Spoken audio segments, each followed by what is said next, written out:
ഭൂരിപക്ഷം ജനങ്ങൾ ഒരു കാര്യത്തിന് വേണ്ടി വാദിക്കുന്നത് കൊണ്ട് അത് ശരിയാകണമെന്നുണ്ടോ? ആൾക്കൂട്ടത്തിൻ്റെ അഭിപ്രായമനുസരിച്ച് താൽക്കാലികമായി ശരിയെന്നും സന്തോഷമെന്നും തോന്നുന്ന ചില കാര്യങ്ങൾ പിന്നീട് നിത്യദുഃഖത്തിനും നഷ്ടത്തിനും കാരണമായി തീരാം. അത്തരം സാഹചര്യങ്ങളിൽ ശരി തെറ്റുകൾ എന്തടിസ്ഥാനത്തിലാണ് നമ്മൾ തീരുമാനിക്കേണ്ടത്?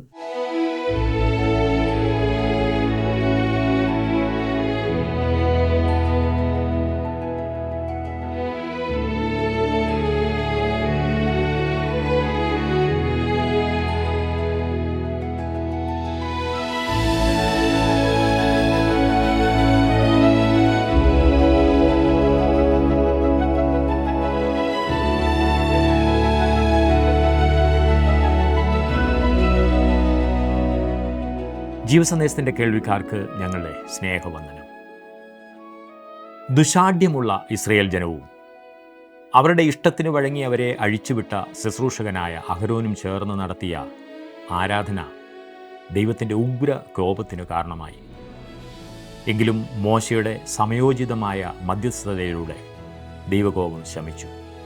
സ്വന്തം ആശയങ്ങളും ലൗകിക മാതൃകകളും പുതിയ നിയമസഭയിലേക്ക് കൊണ്ടുവരികയും അവയെ അനുകരിക്കുകയും ചെയ്യുന്നവർ വളരെ ഗൗരവത്തോടെ ഓർത്തിരിക്കേണ്ട ഒരു സംഭവമാണിത്. പുറപ്പാട് പുസ്തകം 32-ാം അധ്യായം 7 മുതൽ 35 വരെയുള്ള വാക്യം.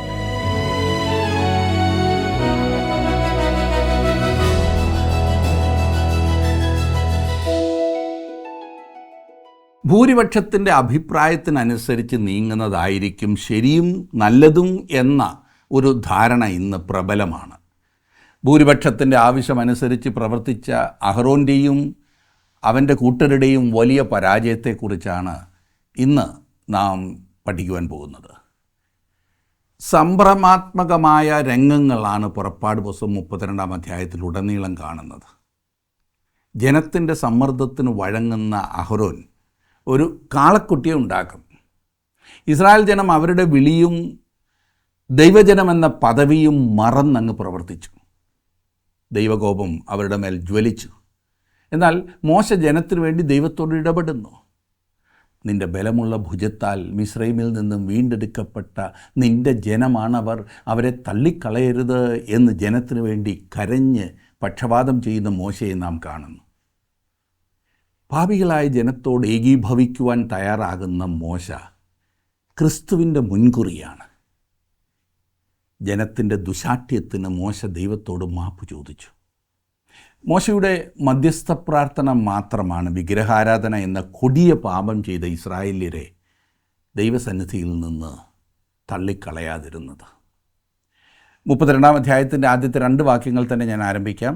എന്നാൽ മോശ പർവ്വതത്തിൽ നിന്നിറങ്ങി വരുവാൻ താമസിക്കുന്നു എന്ന് ജനം കണ്ടപ്പോൾ ജനം അഹ്റോൻ്റെ അടുക്കൽ വന്നുകൂടി അവനോട്, നീ എഴുന്നേറ്റ് ഞങ്ങളുടെ മുമ്പിൽ നടക്കേണ്ടതിനൊരു ദൈവത്തെ ഉണ്ടാക്കിത്തരിക. ഞങ്ങളെ മിസ്രയീം ദേശത്ത് നിന്ന് പുറപ്പെടുവിച്ച് കൊണ്ടുവന്ന പുരുഷനായ ഈ മോശയ്ക്ക് എന്ത് ഭവിച്ചു എന്ന് ഞങ്ങൾ അറിയുന്നില്ലല്ലോ എന്ന് പറഞ്ഞു. അഹ്റോൻ അവരോട്, നിങ്ങളുടെ ഭാര്യമാരുടെയും പുത്രന്മാരുടെയും പുത്രിമാരുടെയും കാതിലെ പൊൻകുണുക്ക് പറിച്ച് എൻ്റെ അടുക്കൽ കൊണ്ടുവരുവീൻ എന്ന് പറഞ്ഞു. അക്കാലത്ത് കാതിലെ കുണുക്കുകൾ വിഗ്രഹാരാധനയുടെ ചിഹ്നമായിരുന്നു എന്ന് ഞാൻ ഓർപ്പിച്ചല്ലോ. അവർ മിസ്രൈമിലെ ദേവന്മാരെ ആരാധിക്കുന്നു എന്നുള്ളതിൻ്റെ അടയാളമായിരുന്നു അത്. ഈ കുണുക്കുകൾ അഹ്റോൻ്റെ അടുത്ത് കൊണ്ടുവരുവാൻ അഹ്റോൻ അവരോട് പറയുന്നു. 3-4 വാക്യങ്ങളിൽ ജനമൊക്കെയും തങ്ങളുടെ കാതിൽ നിന്ന് പൊൻകുണുക്ക് പറിച്ച് അഹ്റോൻ്റെ അടുക്കൽ കൊണ്ടുവന്നു. അവൻ അത് അവരുടെ കയ്യിൽ നിന്ന് വാങ്ങി ഒരു കൊത്തുളി കൊണ്ട് ഭാഷ വരുത്തി ഒരു കാളക്കുട്ടിയെ വാർത്തുണ്ടാക്കി. അപ്പോൾ അവർ, ഇസ്രായേലേ, ഇത് നിന്നെ മിസ്രൈം ദേശത്ത് നിന്ന് കൊണ്ടുവന്ന നിൻ്റെ ദൈവമാകുന്നു എന്ന് പറഞ്ഞു. ഇത്ര വേഗം ഈ ജനം വിഗ്രഹാരാധനയിലേക്ക് വഴുതിപ്പോകുമെന്ന് ചിന്തിക്കുവാൻ കഴിയുമോ? എത്രയെത്ര അത്ഭുതങ്ങൾ അവർ ഇതിനോടകം കണ്ടതാണ്. ഒരിക്കലും പ്രതീക്ഷിക്കാത്ത വിധത്തിൽ ദൈവം അവരെ ചെങ്കടലിലും മരുഭൂമിയിലും നടത്തിയതാണ്. ദൈവത്തിൻ്റെ കരം വ്യക്തമായി അവർ അറിഞ്ഞതാണ്. മിസ്രൈമിലെ അത്ഭുതങ്ങളും മന്നയും കാടപ്പക്ഷിയും ചെങ്കടലും മാറയും എല്ലാം ഇത്ര വേഗം അവർ മറന്നു കളഞ്ഞു. ഇന്ന് നാമും ഇതുപോലെ പലപ്പോഴും ആയിത്തീർന്നിട്ടില്ലേ? ഇന്നത്തെ ക്രിസ്തീയ സഭകൾ വിശ്വാസത്യാഗത്തിലേക്ക് വഴുതിപ്പോകുന്നതായി നാം കാണാറുണ്ട്. ഇന്ന് ക്രിസ്തീയ സഭകളിലും ഭവനങ്ങളിലുമുള്ള വിഗ്രഹങ്ങൾക്ക് അതിരില്ല. വിഗ്രഹാരാധന പല രീതിയിലാണല്ലോ നടക്കുന്നത്. 6-ാം വാക്യത്തിൽ നാം വായിക്കുന്നത്, പിറ്റേന്നാൾ അവർ അതികാലത്ത് എഴുന്നേറ്റ് ഹോമയാഗങ്ങൾ കഴിച്ചു, സമാധാന യാഗങ്ങളും അർപ്പിച്ചു. ജനം ഭക്ഷിപ്പാനും കുടിപ്പാനും ഇരുന്നു, കളിപ്പാൻ എഴുന്നേറ്റു. പൂർണ്ണമായ അധാർമികത്വം, അതാണിവിടെ നടക്കുന്നത്. തങ്ങൾ ദൈവത്തിൻ്റെ എല്ലാ കൽപ്പനകളും പ്രമാണിക്കുമെന്ന് അവർ ഒറ്റ സ്വരത്തിൽ പറഞ്ഞിട്ട് ചില ദിവസങ്ങൾക്കുള്ളിൽ തന്നെ ഇപ്പോൾ അവർ ദൈവത്തിങ്കിൽ നിന്ന് അകന്നു പോയിരിക്കുന്നു. കൽപ്പനകളിൽ ഒന്നുപോലും അവർ പ്രമാണിക്കുന്നില്ല എന്ന് നിങ്ങൾക്ക് കാണുവാൻ കഴിയും. 7-8 വാക്യങ്ങളിൽ നാം കാണുന്നത്, അപ്പോൾ യഹോവ മോശയോട്, നീ ഇറങ്ങിച്ചെല്ലുക, നീ മിസ്രയീം ദേശത്തു നിന്ന് കൊണ്ടുവന്ന നിൻ്റെ ജനം തങ്ങളെ തന്നെ വഷളാക്കിയിരിക്കുന്നു. ഞാൻ അവരോട് കൽപ്പിച്ച വഴി അവർ വേഗത്തിൽ വിട്ടുമാറി ഒരു കാളക്കുട്ടിയെ വാർത്തുണ്ടാക്കി നമസ്കരിച്ച് അതിന് യാഗം കഴിച്ചു. ഇസ്രായേലേ, ഇത് നിന്നെ മിസ്രയീം ദേശത്തു നിന്ന് കൊണ്ടുവന്ന നിൻ്റെ ദൈവമാകുന്നു എന്ന് പറയുന്നു എന്ന് അരുളി ചെയ്തു. ഇവിടെ ഇസ്രായേലിൻ്റെ വിശ്വാസത്യാഗത്തെക്കുറിച്ച് ദൈവം മോശയ്ക്ക് അറിവ് കൊടുക്കുന്നു. അവർ വിശ്വാസത്തിൽ നിന്നും വഴുതി മാറി, ദൈവവിശ്വാസത്തിൽ നിന്നും. ഇസ്രായേൽ ജനം മറ്റ് ജാതികളെക്കാൾ ശ്രേഷ്ഠതയുള്ളവരോ നല്ലവരോ ആയതുകൊണ്ടല്ല യഹോവ അവരെ വീണ്ടെടുത്തത് എന്ന് നമുക്കറിയാം. അവർക്ക് യാതൊരു ശ്രേഷ്ഠ ഗുണവും ഉണ്ടായിരുന്നില്ല. ദൈവം പറയുന്നത്, നിങ്ങൾ ദുശാഠ്യമുള്ള ജനമാകുന്നു എന്നെനിക്ക് അറിയാമെന്നായിരുന്നു അവരെക്കുറിച്ച് പറഞ്ഞത്. ദൈവശിക്ഷയ്ക്ക് യോഗ്യമാവണ്ണം അവർ ചെയ്ത പാപത്തിൻ്റെ ഗൗരവത്തെക്കുറിച്ച് ദൈവം മോശയോട് സംസാരിക്കുന്നു. 9-10 വാക്യങ്ങളിൽ നാം വായിക്കുന്നത്, ഞാൻ ഈ ജനത്തെ നോക്കി അത് ദുശാഠ്യമുള്ള ജനമാകുന്നു എന്ന് കണ്ടു. അതുകൊണ്ട് എൻ്റെ കോപം അവർക്ക് വിരോധമായി ജ്വലിച്ച് ഞാൻ അവരെ ദഹിപ്പിക്കേണ്ടതിന് എന്നെ വിടുക. നിന്നെ ഞാൻ വലിയൊരു ജാതിയാക്കും എന്നും യഹോവ മോശയോട് അരുളി ചെയ്തു. മോശയ്ക്ക് വലിയൊരു പരീക്ഷണ ഘട്ടമായിരുന്നു ഈ പറഞ്ഞത്. ഞാൻ അബ്രഹാമിനെ ഉപയോഗിച്ചതുപോലെ നിന്നെ ഉപയോഗിക്കും, ഞാൻ നിന്നെ വലിയൊരു ജാതിയാക്കും.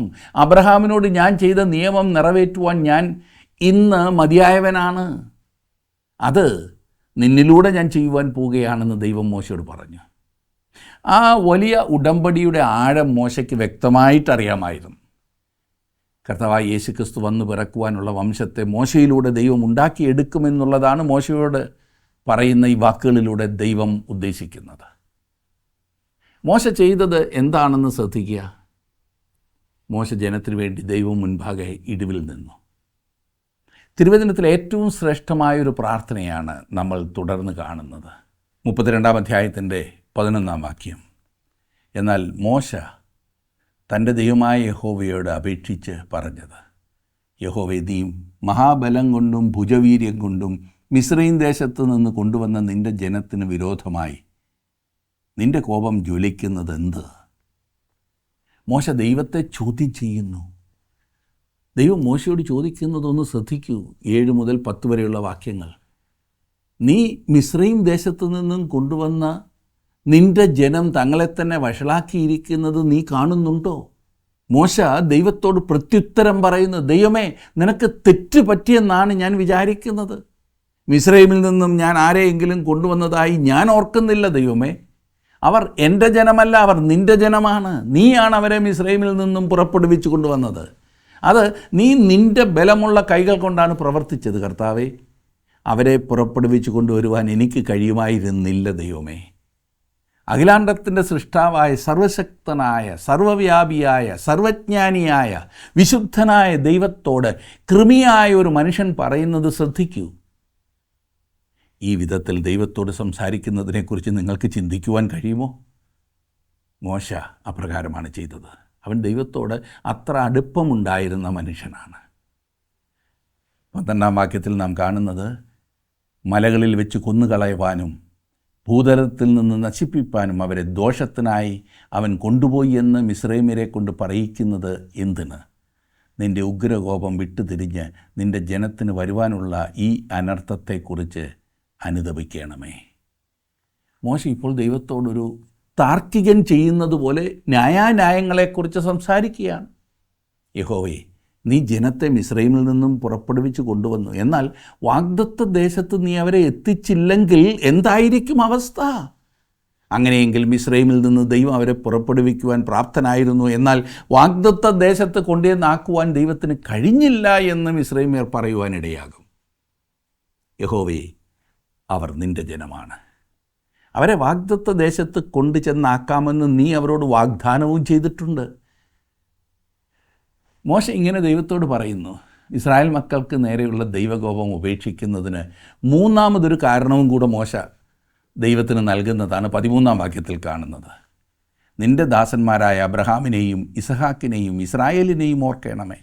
ഞാൻ നിങ്ങളുടെ സന്തതിയെ ആകാശത്തിലെ നക്ഷത്രങ്ങളെപ്പോലെ വർദ്ധിപ്പിക്കുകയും ഞാൻ അരുളിച്ചെയ്ത ഈ ദേശമൊക്കെയും നിങ്ങളുടെ സന്തതിക്ക് കൊടുക്കുകയും അവർ അതിനെ എന്നേക്കും അവകാശമായി പ്രാപിക്കുകയും ചെയ്യുമെന്ന് നീ നിന്നെക്കൊണ്ട് തന്നെ അവരോട് സത്യം ചെയ്തുവല്ലോ. ദൈവം അബ്രഹാമിനെയും ഇസഹാക്കിനെയും ഇസ്രായേലിനെയും ഓർക്കണമെന്നും അവരോട് ദൈവം ചെയ്ത വാഗ്ദാനം ഓർക്കണമെന്നും മോശ ദൈവത്തോട് ആവശ്യപ്പെടുകയാണ്.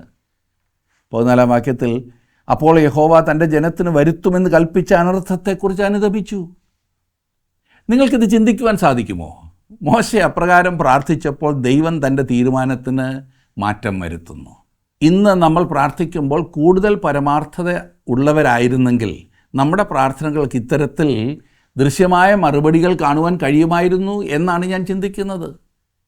ന്യായവിധിയെക്കുറിച്ചാണ് തുടർന്ന് പറയുന്നത്. 15 മുതലുള്ള വാക്യങ്ങളിൽ മോശ തിരിഞ്ഞ് പർവ്വതത്തിൽ നിന്നിറങ്ങി സാക്ഷ്യത്തിൻ്റെ പലക രണ്ടും അവൻ്റെ കയ്യിൽ ഉണ്ടായിരുന്നു. പലക ഇപ്പുറവും അപ്പുറവുമായി ഇരുവശത്തും എഴുതിയതായിരുന്നു. പലക ദൈവത്തിൻ്റെ പണിയും പലകയിൽ പതിഞ്ഞ എഴുത്ത് ദൈവത്തിൻ്റെ എഴുത്തുമായിരുന്നു.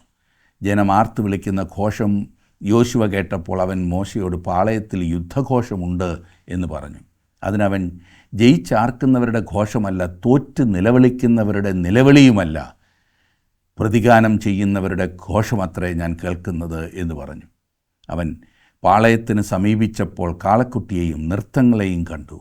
അപ്പോൾ മോശയുടെ കോപം ജ്വലിച്ചു. അവൻ പലകകളെ കയ്യിൽ നിന്ന് എറിഞ്ഞ് പർവ്വതത്തിൻ്റെ അടിവാരത്ത് വെച്ച് പൊട്ടിച്ചു കളഞ്ഞു. അവർ ഉണ്ടാക്കിയിരുന്ന കാളക്കുട്ടിയെ അവൻ എടുത്ത് തീയിലിട്ട് ചുട്ട് അരച്ച് പൊടിയാക്കി വെള്ളത്തിൽ വിതറി ഇസ്രായേൽ മക്കളെ കുടിപ്പിച്ചു. മോശ അഹ്റോനോട്, ഈ ജനത്തിന്മേൽ ഇത്ര വലിയ പാപം വരുത്തുവാൻ അവർ നിന്നോട് എന്ത് ചെയ്തു എന്ന് ചോദിച്ചു. പർവ്വതത്തിൽ നിന്ന് ഇറങ്ങി വരുന്ന മോശ വലിയ ആർപ്പുവിളി കേൾക്കുകയാണ്. ഒരിക്കലും പ്രതീക്ഷിക്കാത്തൊരു കാഴ്ച അവൻ അവിടെ കാണുന്നു. ഇസ്രായേൽ ജനം ഒരു കാളക്കുട്ടിയുടെ മുൻപിൽ നൃത്തം ചെയ്യുന്നു. കാളക്കുട്ടി ആരാധന ഇസ്രായേലിന് നിഷിദ്ധമായിരുന്നു. യഹോവയെ ആരാധിക്കുന്നതിന് യാതൊരു വിഗ്രഹവും ഉപയോഗിക്കുവാൻ പാടില്ല എന്ന കൽപ്പന അവർക്ക് നേരത്തെ തന്നെ ലഭിച്ചിരുന്നു. മാത്രവുമല്ല, കാളക്കുട്ടി ആരാധന പ്രകൃതി ആരാധനയുമായി ബന്ധപ്പെട്ടതും ആയിരുന്നു. തുടർന്ന് മോശ അഹ്റോനെ ചോദ്യം ചെയ്തു. ദൈവജനത്തിൻ്റെ സംരക്ഷകനാകേണ്ടിയിരുന്ന അഹ്റോൻ അവരുടെ താല്പര്യങ്ങൾക്ക് വശംവദനായി ദൈവത്തിന് ഇഷ്ടമില്ലാത്ത പ്രവൃത്തിയിൽ ഏർപ്പെട്ടു. അഹ്റോൻ അതിൽ നിന്ന് ഒഴിഞ്ഞു മാറുവാൻ ശ്രമിക്കുന്നു. അതാണ് 22-ാം വാക്യത്തിൽ നാം കാണുന്നത്. അതിന് അഹ്റോൻ പറഞ്ഞത്, യജമാനൻ്റെ കോപം ജ്വലിക്കരുതേ, ഈ ജനം ദോഷത്തിലേക്ക് ചാഞ്ഞിരിക്കുന്നതെന്ന് നീ അറിയുന്നുവല്ലോ. ഞങ്ങൾക്ക് മുമ്പായി നടക്കേണ്ടതിനൊരു ദൈവത്തെ ഉണ്ടാക്കിത്തരണം. ഞങ്ങളെ മിസ്രയീം ദേശത്ത് നിന്ന് കൊണ്ടുവന്ന പുരുഷനായി മോശയ്ക്ക് എന്ത് ഭവിച്ചു എന്ന് ഞങ്ങൾ അറിയുന്നില്ലല്ലോ എന്ന് അവർ എന്നോട് പറഞ്ഞു. അഹ്റോൻ ഇവിടെ വളരെ സൗമ്യതയോടെ സംസാരിക്കുന്നുണ്ടെങ്കിലും ഒരർത്ഥത്തിൽ സംഭവിച്ചതിൻ്റെ എല്ലാം കുറ്റം മോശയുടെ മേലും സാഹചര്യത്തിൻ്റെ സമ്മർദ്ദത്തിലും ചുമത്തുകയാണ് അഹ്റോൻ ചെയ്യുന്നത്. മോശ തങ്ങളെ നിരാശ്രയരാക്കി തീർത്തു എന്നാണ് ഇസ്രായേൽ മക്കൾ ചിന്തിച്ചത്. അതിനാൽ അവർ കാളക്കുട്ടിയെ ഉണ്ടാക്കുകയാണ് ചെയ്തത്. 24-ാം വാക്യത്തിൽ, ഞാൻ അവരോട് പൊന്നുള്ളവർ അത് പറിച്ചെടുക്കട്ടെ എന്ന് പറഞ്ഞു. അവർ അത് എൻ്റെ പക്കൽ തന്നു. ഞാനത് തീയിലിട്ടു. ഒരു കാളക്കുട്ടി പുറത്തു വന്നു. ആത്മീക ആചാര്യന്മാർ എന്ന് സ്വയം വിശേഷിപ്പിക്കുന്നവർ പലരും ആരാധനയ്ക്കായി നിർമ്മിച്ചിട്ടുള്ള രൂപങ്ങളെയും വസ്തുക്കളെയും പാവം മനുഷ്യർ ഇന്ന് അന്ധമായി ആരാധിക്കുകയാണ്. ഈ കാര്യത്തിൽ തനിക്ക് അല്പവും തെറ്റുപറ്റിയില്ല എന്ന മട്ടിലാണ് അഹ്റോൻ സംസാരിക്കുന്നത്. അഹ്റോൻ പൊന്ന് തീയിലിട്ടു, കാളക്കുട്ടി പുറത്തു വന്നു. ഇന്നും ഇതുപോലെ പല അഹ്റോന്മാരും ആകുന്നു മനുഷ്യരെ തെറ്റിക്കുന്നത്. എവിടെ നിന്നെങ്കിലും ഒരു തുണിക്കഷ്ണം കൊണ്ടുവച്ചിട്ട് അത് ഇന്ന വിശുദ്ധൻ്റെ അല്ലെങ്കിൽ ഇന്ന വിശുദ്ധയുടെ തിരുശേഷിപ്പാണെന്ന് പറഞ്ഞ് മനുഷ്യനെ കൊണ്ട് ആരാധിപ്പിക്കുക, രൂപങ്ങൾ വെച്ചിട്ട് ആരാധിക്കുക. ക്രിസ്തുവാകുന്നു നമുക്ക് പ്രധാനപ്പെട്ടത്. ക്രൂശിൽ മരിച്ച ഉയർത്തെഴുന്നേറ്റ കർത്താവ് ഇന്ന് പിതാവായ ദൈവത്തിൻ്റെ വലത്തുഭാഗത്ത് നമുക്കായി മധ്യസ്ഥത അണയ്ക്കുന്നു. 25-ാം വാക്യത്തിൽ നാം വായിക്കുന്നത്, അവരുടെ വിരോധികൾക്ക് മുമ്പാകെ അവർ ഹാസ്യമാകത്തക്കവണ്ണം അഹ്റോൻ അവരെ അഴിച്ചു വിട്ടുകളകയാൽ ജനം കെട്ടഴിഞ്ഞവരായി എന്ന് കണ്ടിട്ട് മോശ പാളയത്തിൻ്റെ വാതിൽക്കൽ നിന്നുകൊണ്ട്, ഈ വാക്യത്തിൻ്റെ ശരിയായ പരിഭാഷ ഇങ്ങനെയാണ്: ജനം നഗ്നർ ആയിരിക്കുന്നത് മോശ കണ്ടു എന്നാണ്. അവരുടെ വിരോധികൾക്ക് മുൻപാകെ ഹാസ്യമാകത്തക്കവണ്ണം അഹരോൻ അവരെ നഗ്നരാക്കി വിട്ടു. ഇതാണ് ഈ കാളക്കുട്ടി ആരാധനയിൽ സാധാരണ സംഭവിക്കുന്നത്. ഇന്ന് പൊതുസമൂഹത്തിൽ വളരെയേറെ സംസാരിക്കപ്പെടുന്ന നഗ്നത, ലൈംഗികത, മയക്കുമരുന്നുകൾ എന്നിവയൊന്നും പുതിയ കാര്യങ്ങളല്ല. ഇവിടെ പറഞ്ഞിരിക്കുന്ന സംഭവവുമായുള്ള ബന്ധത്തിൽ ഇസ്രായേൽ ജനത്തെ ശ്രദ്ധിച്ചാൽ ഇതെല്ലാം അവിടെ അരങ്ങേറിയിരുന്നു എന്ന് കാണുവാൻ കഴിയും. സത്യദൈവത്തിൽ നിന്നും മാറിപ്പോകുന്നവർക്ക് ആനന്ദം കണ്ടെത്തുവാൻ കഴിയുന്ന സംഗതികൾ എന്നും ഇതൊക്കെ തന്നെയാണ്. ലൈംഗിക വൈകൃതങ്ങളും മദ്യവും മയക്കുമരുന്നുകളും. അതിനെ അംഗീകരിക്കുകയും പ്രോത്സാഹിപ്പിക്കുകയും ചെയ്യുന്ന ഒരു ദൈവത്തെയും അവർ ഉണ്ടാക്കും. അതാണ് വിചിത്രം. അതായിരുന്നു അഹ്റോൻ ചെയ്തത്. മോശെ അതിൻ്റെ ഭവിഷ്യത്തുകൾ മനസ്സിലാക്കി കോപിഷ്ഠനായി. അതേസമയം തൻ്റെ ജനത്തിനു വേണ്ടി മധ്യസ്ഥത അണയ്ക്കുവാനും മോശ മുൻപോട്ട് വരുന്നു. അവൻ ദൈവത്തോട് വാദിച്ചു. തൻ്റെ ജനത്തിനെതിരായി ദൈവം പ്രവർത്തിക്കാതിരിക്കാൻ ദൈവത്തോട് അവൻ അപേക്ഷിച്ചു. എന്നാൽ ഇവിടെ ഒരു പ്രതിവിധി ആവശ്യമാണ്. അതിൻ്റെ ഭാഗമായി ആ ജനത്തിനിടയിൽ ഒരു വലിയ ശസ്ത്രക്രിയ ചെയ്യുവാൻ ദൈവം തീരുമാനിച്ചു. ഓർക്കണം, ഒരു ക്യാൻസർ രോഗിക്ക് ചെയ്യാവുന്ന ഏറ്റവും ഉപകാരപ്രദമായ ചികിത്സ ക്യാൻസർ ബാധിച്ച ഭാഗം മുറിച്ച് കളയുക, കരിച്ച് കളയുക എന്നതാണ്. അതല്ലാതെ ഓപ്പറേഷൻ ചെയ്താൽ വേദനിക്കും, റേഡിയേഷൻ ചെയ്താൽ വേദനിക്കും എന്ന് പറഞ്ഞ് ക്യാൻസർ ഉള്ള ഭാഗത്ത് അല്പം മണക്കുന്ന പൗഡർ ഇട്ടാൽ അത് രോഗിയോട് ചെയ്യുന്ന ഏറ്റവും വലിയ ക്രൂരതയായിരിക്കും. പാപം ഭയാനകമായ ക്യാൻസർ പോലെയാകുന്നു. ഇസ്രായേൽ മക്കളുടെ ഇടയിൽ കുറ്റക്കാരായ അനേകരെ വധിച്ചുകൊണ്ട് ദൈവം ഒരു ശസ്ത്രക്രിയ തന്നെ നടത്തി. 26-ാം വാക്യത്തിൽ നാം കാണുന്നത്, മോശ പാളയത്തിൻ്റെ വാതിൽക്കൽ നിന്നുകൊണ്ട്, യഹോവയുടെ പക്ഷത്തിൽ ഉള്ളവൻ എൻ്റെ അടുക്കൽ വരട്ടെ എന്ന് പറഞ്ഞു. എന്നാൽ ലേവ്യർ എല്ലാവരും അവൻ്റെ അടുക്കൽ വന്നുകൂടി. അവൻ അവരോട്, നിങ്ങൾ ഓരോരുത്തൻ താൻ്റെ വാൾ അരയ്ക്ക് കെട്ടി പാളയത്തിൽ കൂടി വാതിൽ തോറും കടന്ന് ഓരോരുത്തൻ താൻ്റെ സഹോദരനെയും താൻ്റെ സ്നേഹിതനെയും താൻ്റെ കൂട്ടുകാരനെയും കൊന്നുകളവീൻ എന്നിങ്ങനെ ഇസ്രായേലിൻ്റെ ദൈവമായ യഹോവ കൽപ്പിക്കുന്നു എന്ന് പറഞ്ഞു. ഈ ശിക്ഷ ഏറെ ഗൗരവമുള്ളതും അത്യന്തം വേദനാജനകവുമാകും. അത് അങ്ങനെ തന്നെ വേണമായിരുന്നു. അവർ ചെയ്ത പാപം അത്ര ഭയങ്കരമായിരുന്നു. ഇന്ന് നമ്മുടെ ക്രിസ്തീയ സഭകളിൽ കടന്നുകൂടിയിരിക്കുന്ന ലൗകികതയും ലോകമോഹങ്ങളും സമൃദ്ധിയുടെ സുവിശേഷവും എല്ലാം ഇതുപോലെ ഗൗരവമുള്ള പാപങ്ങളായി കണ്ട് അവയെ കൈകാര്യം ചെയ്യുന്നില്ല എങ്കിൽ വളരെ ശോചനീയമാണ്. തന്മൂലം ഈ പറഞ്ഞതൊക്കെ വിരോധികൾക്ക് മുൻപാകെ വിശ്വാസികളെ അപഹാസ്യരാക്കി തീർക്കുന്നു. പാപത്തോടൊരു വിധത്തിലും നാം വിട്ടുവീഴ്ച ചെയ്തുകൂടാ. കാരണം പാപത്തിന് നേരെ കണ്ണടയ്ക്കുന്നത് വലിയ ദോഷം വരുത്തി വയ്ക്കും. മോശ വിട്ടുവീഴ്ചയ്ക്ക് തയ്യാറല്ലായിരുന്നു. അവൻ വെട്ടിമാറ്റേണ്ടത് വെട്ടിമാറ്റുക തന്നെ ചെയ്തു. 28-ാം വാക്യത്തിൽ കാണുന്നത്, ലേവ്യർ മോശ പറഞ്ഞതുപോലെ ചെയ്തു. അന്ന് ഏകദേശം 3000 പേർ വീണു. കുറ്റക്കാരായവരെ കൊന്നുകളഞ്ഞു. അങ്ങനെ പാളയത്തിൽ ഒരു വലിയ ശുദ്ധീകരണം നടന്നു.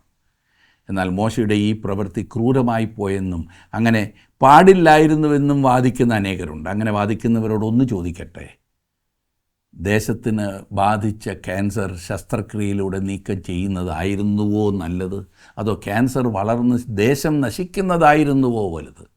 പാളയത്തിലുണ്ടായിരുന്ന നിരപരാധികളായ മനുഷ്യരെക്കുറിച്ച് ഒന്ന് ചിന്തിക്കൂ. ജനത്തെ ഈ പറഞ്ഞ ആരാധനയിലേക്ക് നയിച്ച മനുഷ്യരെ ശിക്ഷിക്കാതെ വിട്ടിരുന്നെങ്കിൽ ഇസ്രായേൽ ജാതിക്ക് ഒരിക്കലും വാഗ്ദത്ത നാട്ടിലേക്ക് പ്രവേശിക്കുവാൻ കഴിയുമായിരുന്നില്ല. ഇത് തന്നെയാണ് ഇന്ന് പല ക്രിസ്തീയ സഭാവിഭാഗങ്ങളിലും സംഭവിച്ചു കൊണ്ടിരിക്കുന്നത് എന്നോർക്കണം.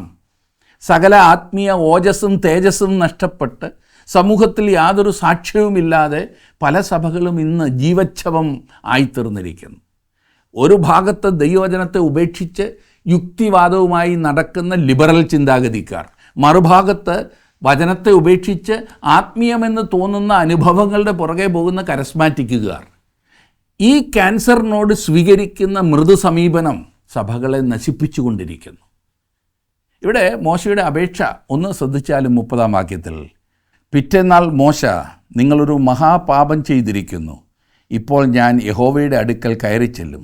പക്ഷേ നിങ്ങളുടെ പാപത്തിനു വേണ്ടി പ്രായശ്ചിത്തം വരുത്തുവാൻ എനിക്കിടയാകും എന്ന് പറഞ്ഞു. പ്രായശ്ചിത്തം പാപത്തെ മറയ്ക്കുന്നതായിരുന്നു. യേശുക്രിസ്തു ഭൂമിയിൽ വന്ന് ക്രൂശിൽ മരിക്കുന്നതിന് മുൻപ് അപ്രകാരമായിരുന്നു പാപത്തെ കൈകാര്യം ചെയ്തിരുന്നത്. ക്രൂശിന് ശേഷം പാപം നീക്കപ്പെട്ടിരിക്കുകയാണ്. തുടർന്ന് ഇസ്രായേൽ മക്കളെ വാഗ്ദത്ത നാട്ടിൽ കൊണ്ടാക്കേണ്ടതിൻ്റെ 4ാമത്തെ കാരണം മോശ അവതരിപ്പിക്കുന്നതാണ് 31-ാം വാക്യത്തിൽ നാം കാണുന്നത്. അങ്ങനെ മോശ യഹോവയുടെ അടുക്കൽ മടങ്ങിച്ചെന്ന് പറഞ്ഞത് എന്തെന്നാൽ, അയ്യോ, ഈ ജനം മഹാപാതകം ചെയ്തു പൊന്നുകൊണ്ട് തങ്ങൾക്കൊരു ദൈവത്തെ ഉണ്ടാക്കിയിരിക്കുന്നു. മോശ ഇസ്രായേൽ ജനത്തിന് വേണ്ടി കുറ്റസമ്മതം നടത്തുന്നതാണ് നമ്മളിവിടെ കാണുന്നത്. നിങ്ങൾക്ക് ദൈവത്തോട് അനുരഞ്ജനപ്പെടണമെങ്കിൽ ആദ്യം പാപത്തിൻ്റെ കാര്യത്തിൽ തെറ്റുകാരാകുന്നു എന്ന് അവനോട് സമ്മതിക്കേണ്ടതുണ്ട്. നമ്മൾ എങ്ങനെയൊക്കെ ന്യായീകരിക്കാൻ ശ്രമിച്ചാലും പാപം ദൈവത്തോടുള്ള മറുതലിപ്പും അവൻ്റെ കൽപ്പനയുടെ ലംഘനവുമാണ്. അത് സമ്മതിച്ചേ മതിയാകും. ഇവിടെ ദൈവത്തിൻ്റെ തിരഞ്ഞെടുക്കപ്പെട്ട ജനമായ ഇസ്രായേൽ മക്കളെയാണ് നാം കാണുന്നത്. ഞങ്ങൾ പാപം ചെയ്തിരിക്കുന്നു എന്നാണ് മോശ പറഞ്ഞത്. ഇസ്രായേൽ ജാതി വലിയ പാപം ചെയ്തു. അവർ സ്വർണം കൊണ്ട് ദേവന്മാരെ ഉണ്ടാക്കിയിരുന്നു. മോശ ദൈവം മുൻപാകെ പാപം ഏറ്റുപറഞ്ഞു. നാം നമ്മുടെ പാപങ്ങൾ ദൈവം മുൻപാകെ സമ്മതിച്ചേറ്റു പറയേണ്ടതുണ്ട്. ദൈവത്തോട് കാര്യം തുറന്നു പറയുക, തുറന്നു പറഞ്ഞ് പാപക്ഷമ പ്രാപിക്കുക. 32-ാം വാക്യത്തിൽ നാം കാണുന്നത്, എങ്കിലും നീ അവരുടെ പാപം ക്ഷമിക്കണമേ, അല്ലെങ്കിൽ നീ എഴുതിയ നിൻ്റെ പുസ്തകത്തിൽ നിന്ന് എൻ്റെ പേർ മായിച്ചു കളയണമേ. ഈ മോശ ജനത്തോടൊപ്പം പങ്കുചേരുകയും അവരോട് സ്വയം ഏകീഭവിക്കുകയും ചെയ്യുന്നു. അവരെ മായിച്ചു കളയുവാൻ നീ ഉദ്ദേശിക്കുന്നുവെങ്കിൽ ദൈവമേ, എൻ്റെ പേരും മായിച്ചു കളയുക എന്നാണ് മോശ ദൈവത്തോട് പറഞ്ഞത്. അബ്രഹാം, ഇസ്ഹാക്ക്, യാക്കോബ് എന്നിവരോട് താൻ ചെയ്ത നിയമം മോശയിൽ കൂടി ഒരു ജാതിയെ ഉളവാക്കുന്നതിലൂടെ നിറവേറ്റുവാൻ കഴിയുമെന്ന് ദൈവം മോശയോട് പറഞ്ഞിരുന്നു. എന്നാൽ മോശയ്ക്ക് വേണ്ടത് അതല്ല. അവൻ തൻ്റെ ജനത്തോടൊപ്പം തന്നെത്താൻ ഏകീഭവിപ്പിക്കുകയാണ്. അവരോട് ദൈവം ക്ഷമിക്കുന്നില്ലെങ്കിൽ, വാഗ്ദത്ത ദേശത്ത് അവരെ എത്തിക്കുന്നില്ലെങ്കിൽ അവരോടൊപ്പം തന്നെയും മായിച്ചു കളഞ്ഞേക്കുക എന്നാണ് മോശ ദൈവത്തോട് പറയുന്നത്. 33-ാം വാക്യത്തിൽ യഹോവ മോശയോട്, എന്നോട് പാപം ചെയ്തവൻ്റെ പേർ ഞാൻ എൻ്റെ പുസ്തകത്തിൽ നിന്ന് മായിച്ചു കളയും. ദൈവം ഓരോരുത്തരുടെയും പാപം വ്യക്തിപരമായി കൈകാര്യം ചെയ്യുന്നു എന്നതാണ് ഇതുകൊണ്ട് നാം മനസ്സിലാക്കേണ്ടത്. 34-ാം വാക്യത്തിൽ, ആകയാൽ നീ പോയി ഞാൻ നിന്നോട് അരുളി ചെയ്ത ദേശത്തേക്ക് ജനത്തെ കൂട്ടിക്കൊണ്ടുപോക. എൻ്റെ ദൂതൻ നിൻ്റെ മുമ്പിൽ നടക്കും. എന്നാൽ എൻ്റെ സന്ദർശന ദിവസത്തിൽ ഞാൻ അവരുടെ പാപം അവരുടെ മേൽ സന്ദർശിക്കുമെന്ന് അരുളി ചെയ്തു. അഹരോൻ ഉണ്ടാക്കിയ കാളക്കുട്ടിയെ ജനം ഉണ്ടാക്കിച്ചതാകൊണ്ട് യഹോവ അവരെ ദണ്ഡിപ്പിച്ചു. പാപത്തെ ദൈവം വ്യക്തിപരമായി കൈകാര്യം ചെയ്യും എങ്കിലും അവൻ ജനത്തെ വാഗ്ദത്ത നാട്ടിലെത്തിക്കും. കാളക്കുട്ടിയാകുന്ന വിഗ്രഹാരാധനയുടെ പാപത്തിൽ വീഴാത്തവർ ദൈവത്തിൻ്റെ ദൂതനാൽ നയിക്കപ്പെടും. പഴയ നിയമത്തിൽ ദൈവത്തിൻ്റെ ദൂതൻ മനുഷ്യാവതാരത്തിന് മുൻപുള്ള ക്രിസ്തുവിൻ്റെ ദൃശ്യമായ സാന്നിധ്യമാണ് കാണിക്കുന്നത്. മോശയുടെ മധ്യസ്ഥത കാരണം ദൈവം തൻ്റെ ജനത്തെ തള്ളിക്കളഞ്ഞില്ല. ഇതിൽ നിന്നും പ്രാർത്ഥനയുടെ വലിയ പ്രാധാന്യം നാം മനസ്സിലാക്കേണ്ടതാണ്. തൻ്റെ ജീവനെപ്പോലും വകവയ്ക്കാതെ ജനത്തിനു വേണ്ടി മധ്യസ്ഥത അണയ്ക്കുന്ന മോശ എത്ര വലിയ മാതൃകയാണ് നമുക്ക് മുൻപിൽ കാണിച്ചിരിക്കുന്നത്. സർവശക്തനായ ദൈവം പരമാർത്ഥ ഹൃദയത്തോടുള്ള നമ്മുടെ അപേക്ഷകൾ സ്വീകരിക്കുകയും മറുപടി തരികയും ചെയ്യുവാൻ വിശ്വസ്തനാണ്. നമ്മുടെ കുറവുകളും പരാജയങ്ങളും അവൻ്റെ മുൻപാകെ സമ്മതിക്കുകയും അവൻ്റെ കരുണയ്ക്കായി യാചിക്കുകയും അവൻ്റെ പ്രവൃത്തിക്കായി പ്രത്യാശിക്കുകയും ചെയ്യേണ്ടത് നമ്മുടെ ഈ മരുഭൂയാത്രയിൽ അത്യന്താപേക്ഷിതമാണ്. അതുകൊണ്ട് ദൈവകരങ്ങളിലേക്ക് സമർപ്പിക്കാം. ന്യായീകരിക്കാൻ നിൽക്കരുത്. ദൈവം നമ്മുടെ ജീവിതത്തിലെ തെറ്റുകുറ്റങ്ങളെ കാണിച്ചു തരുമ്പോൾ അത് ഏറ്റുപറഞ്ഞ് ഉപേക്ഷിക്കുവാനും ദൈവത്തോട് നിരപ്പ് പ്രാപിച്ച് ദൈവസാന്നിധ്യബോധത്തിൽ ജീവിപ്പാനും നമുക്ക് സാധിക്കണം. അതിനായി ദൈവം നിങ്ങളെ സഹായിക്കട്ടെ.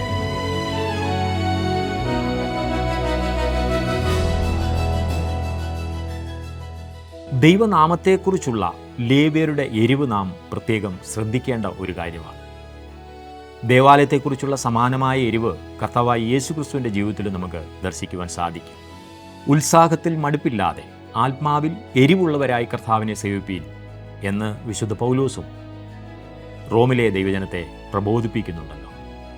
സ്വാർത്ഥ താല്പര്യങ്ങൾക്കും ലൗകിക ലാഭങ്ങൾക്കും അപ്പുറം ദൈവത്തോടുള്ള പൂർണ്ണ വിശ്വസ്തതയിൽ ജീവിക്കുവാൻ കർത്താവ് നമ്മെ ഓരോരുത്തരെയും സഹായിക്കട്ടെ.